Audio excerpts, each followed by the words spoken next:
여러분 안녕하십니까. 강신업 변호사입니다. 자, 일본의 첫 여성 총리가 탄생합니다. 일본 자민당 신임 총재로 다카이치가 지금 선임이 됐는데요. 일본은 자민당이 가장 다수당이기 때문에 자민당 총재가 곧 총리가 되는 겁니다. 따라서 총리 탄생입니다. 맡아놓은 겁니다. 자, 일본 집권 자민당의 신임 총재 다카이치가 당선됐는데요. 사상 첫 여성 총재입니다. 그리고 오는 15일 임시국회에서 총리 지명 선거에서 드디어 이제 총리 탄생이 됩니다. 일본 자민당 총재 선거 결과 총재로 다카이치 전 경제안보 담당 상이 당선됐습니다. 다카이치 사내 전 경제안보 담당 상이 2차 결선 투표에서 첫 여성 총재로 선출된 겁니다. 애초 당내 의원들의 지지율에서 고이즈미 농림사에게 밀리는 거 아니냐라는 전망이 우세했지만 2차 결선 투표에서 예상을 뒤엎고 185표를 얻어서 156표에 그친 고이즈미 농림수산상을 누르고 당선이 된 겁니다. 다카이치 신 총재는 유력 정치인 가운데서는 보기 드문 비세습 정치인입니다. 일본은 정치를 세습해서 하잖아요. 그런데 비세습 정치인입니다. 1961년생입니다. 나라현 출신입니다.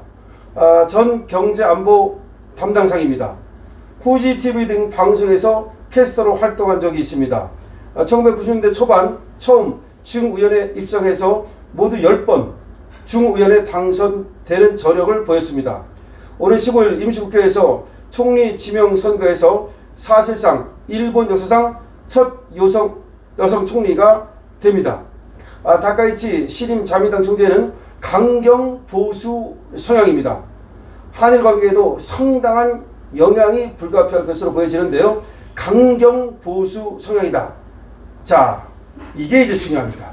첫 여성 총리가 일본에서 탄생했다. 뭐 그거는 하나의 그냥 가십성이죠. 아, 일본에서도 여성이 총리가 됐네? 뭐 그 사람이 이런 사람이라더라. 그건 가십성입니다.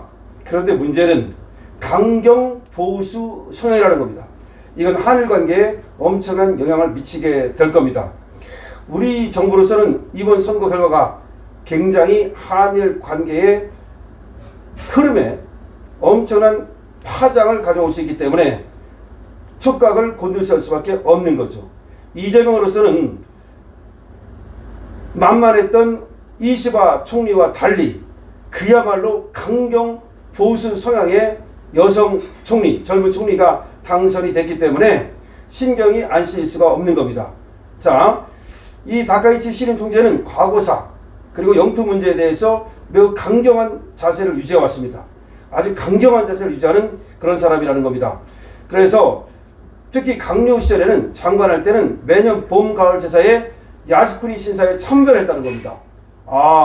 매년 봄, 가을로 장관할 때 계속 야스쿠니 신사에 참배를 하는 사람이다. 그러니까 만만한 사람이 아니죠. 선거 기간에는 총리 되더라도 야스쿠니 신사에 참배할 것인가 라고 묻자 그거는 적절히 그때 가서 판단하겠다라고 입장을 밝히지 않았습니다만은 아마 야스쿠니 참배를 강행할 가능성이 있는 겁니다. 17일이 가을 제사인데요. 15일 당선되자마자 만약에 야스쿠니 참배를 강행한다면 아베 전 총리가 2013년에 강행했거든요. 그 이후 처음입니다. 그만큼 강경 보수 노선이다 라는 겁니다. 원래 현직 총리가 야스쿠니 신사에 참배하는 것은 파급력이 워낙 크죠. 우리뿐만 아니라 중국이라든가 이 반발하는 나라들이 많기 때문에 아마 그렇게 안 할 수도 있겠습니다만은 어쨌든 간에 독도 문제에 있어서도 다카시마 날 행사에 장관급을 보내야 된다 라고 얘기를 하는 등 항상 도발 수위를 높여온 여성입니다. 그러니까 독도 문제에 대해서도 과거사 문제에 대해서도 일본 입장에서 사실상 아주 강경 우파의 입장을 견제해온 그런 여성이 바로 이번에 일본 총리가 된다는 겁니다. 더군다나 지금 북한, 중국이 그리고 러시아가 밀착하고 있죠. 그런 가운데 지금 트럼프와 일본은 미일 정상회담이 또 예상돼 있는 등 상당히 일본하고 미국은 밀착하고 있죠. 그런데 한국만 좀 붕 떠 있죠. 이런 상황에서 일본이 과연 이재명을 어떻게 대할지, 신임 총리가 이재명을 어떻게 대할지 주목되는 겁니다. 정리를 해보자면, 자, 이시바하고는 완전히 다른 스타일의 사람이 일본 총리를 맡게 된다.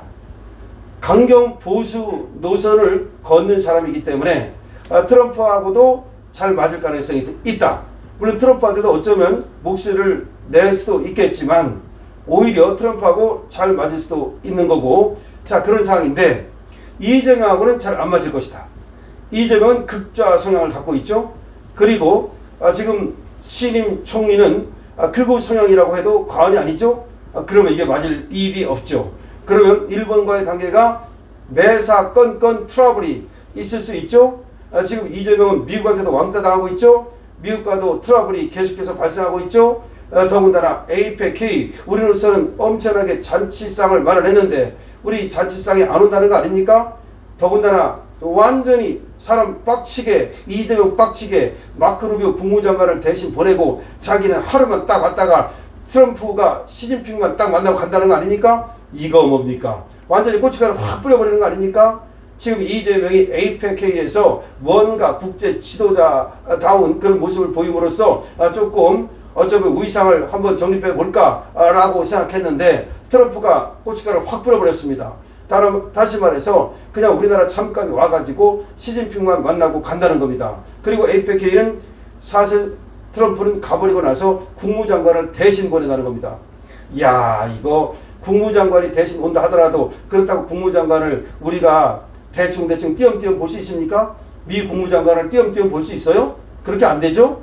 그러면은 이 미 국무장관한테도 후달릴 텐데 이거 뭡니까? 그럼 관세 협상은 안 한다는 거 아닙니까? 트럼프가 완전히 이재명을 패싱시키고 있죠. 트럼프가 이재명을 패싱시키면 일본은 어떻게 할까요? 일본도 트럼프 편에 설까요? 이재명 편에 설까요? 지금 전 세계가 EU도 마찬가지입니다. 트럼프가 이재명을 패싱시키면 EU 나라들과 영국이라든가 호주라든가 전부 다 이재명을 패싱시킬 텐데 그러면 도대체가 일본이라고 해서 이재명하고 희당락할까요? 이번에 이시바가 말이죠. 물러나니까 놀러 한번 왔던 거 아닙니까? 부산에? 그게 무슨 의미가 있습니까? 왜 만난 겁니까? 도대체가 물러나는 그 총리하고 만나서 뭘 상의합니까? 지금 들어오는 이 지금 신임 총리하고는 잘 될까요? 잘 안 될 것 같은데요. 여러분 어떻게 생각하십니까? 일본의 강경 총리가 들었습니다. 일본의 강경파 총리가 들었습니다. 자, 이재명 큰일 났습니다. 트럼프도 버거운데 일본도 강경 우파 지도자가 들어서게 되면 이 좌파 정부, 좌파 노선을 이끌고 있는 이재명으로서는 후달릴 수밖에 없는 것이죠. 특히 미국과 일본이 유착해가지고서 그래가지고서 이재명을 갖다가 시내를 줄 경우에 이재명의 앞날은 정말로 깜깜대로, 탄탄대로가 아니라 깜깜대로가 될 수밖에 없을 것입니다. 자, 일본 소식 전해드리고 있는데요. 한국과 밀접한 영향이 있기 때문에 여러분에게 전해드리는 것이고요. 일본의 여성 총리가 탄생합니다. 이재명 큰일 났습니다. 강실표입니다.